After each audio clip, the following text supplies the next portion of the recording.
Welcome back. So yesterday we saw Saul, his conquest as king and how everything was going. But then obviously by the time you have read 14 to 15, 13 to 14, you already know that that didn't last very long because Saul clearly was trifling. So let's jump into this. At the beginning of Saul's reign, his attitude was one of humility. But as we see quite quickly, it all turned around. Now, I read two different versions of the Bible and saw that, the timing of his reign was differed because one said within 2 years of his reign, another said he had been reigning for about 20 years or so. So, not sure. But the bottom line is at the end of the day, he did end up to be unfaithful. I couldn't help but notice that Gibeah, the scene of the horrendous crime against the Levite's concubine, was where Saul stationed 1,000 of his men. Why? Coincidence, maybe. Saul didn't submit to divine leadership.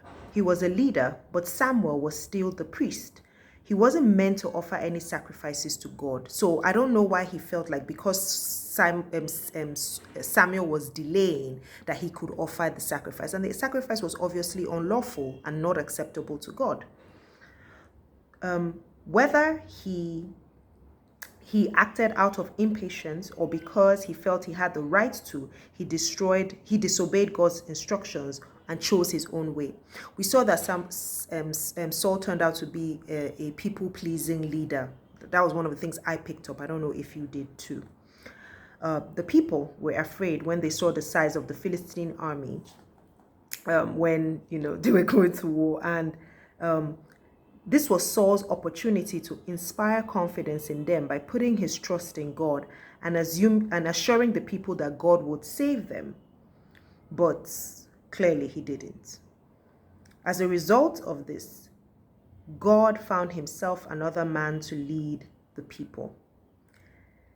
We all know who that is. The Israelite army dwindled to 600 men, and none of them had any weapons as a result of the Philistines' ploy to keep them dependent on them. So I thought I did some research to just understand why. So the Philistines were the only ones who worked with iron at the time. So if they had to sharpen any tools, they did it with the Philistines. So that was obviously a ploy because the people didn't think to maybe learn how to work with iron or do something more sustainable. So only Saul and Jonathan had any weapons, and I wondered how they were meant to fight with just that. How they were meant to fight such a great army with this limitation would have further discouraged the people. So one theme that came through to me was like the people I feel like they were looking up to to Saul for, more than he was giving them as a leader because, he just kept doing things for himself.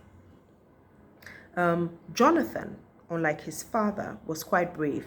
His daring plan was fueled by the knowledge he had about God and about God's power and his ability to save. In 14:6, he said, "For nothing can hinder God. He can win a battle, whether he has many warriors or only a few." Now that was faith talking. And I don't know why it made me think about, the kind of things that we'll see, going forward, especially with like David. So I will come to that, but then just put a pin in this, right? I believe it was Jonathan's faith that caused God to move and help him and his armor bearer kill those 20 men in the Philistine outpost. They weren't afraid, they were brave, and they trusted God. Like we've seen before, God used nature, so here an earthquake and confusion, to cause the Philistines to turn on themselves, and this gave Israel victory. Saul, on the other hand, had no idea what was going on, and then he called for the ephod. Then calling for the ephod, and then quickly abandoning it when the battle seemed to be going their way was very indicative of his lack of steadfastness. I believe that he just acted very wishy-washy, I don't know. He didn't have any regard for the needs of his men with the oath that he made, that oath that forbade anyone from eating until the battle was won, and it caused them to sin by eating meat with the blood still on it which God had forbidden in back in Deuteronomy 12.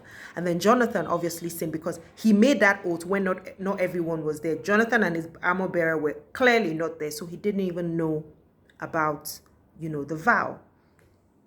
Saul was overzealous in the battle because they were winning. He'd already decided to continue before seeking God's counsel, right? So no surprise when God responded with silence when he finally inquired at the insistence of the priest.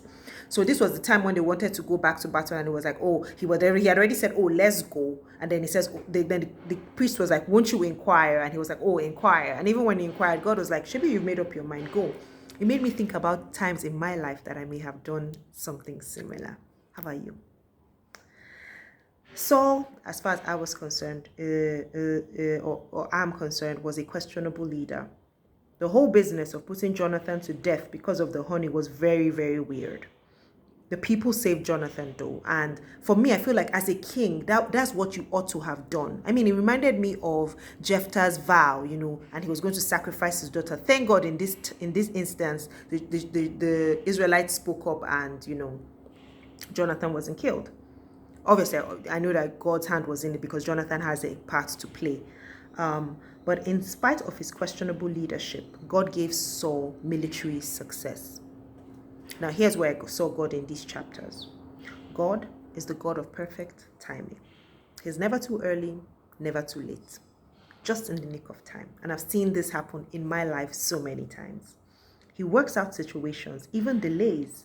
For example, in the instance of Samuel coming late, to meet Saul at Gilgal.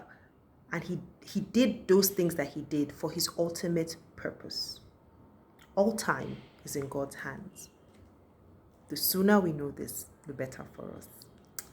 Thank you for joining me. I hope you're enjoying this book as much as I am. And tomorrow I'll be sharing lessons from 1 Samuel 15 to 17. So come prepared, and I'll see you here. Have a good day. Bye.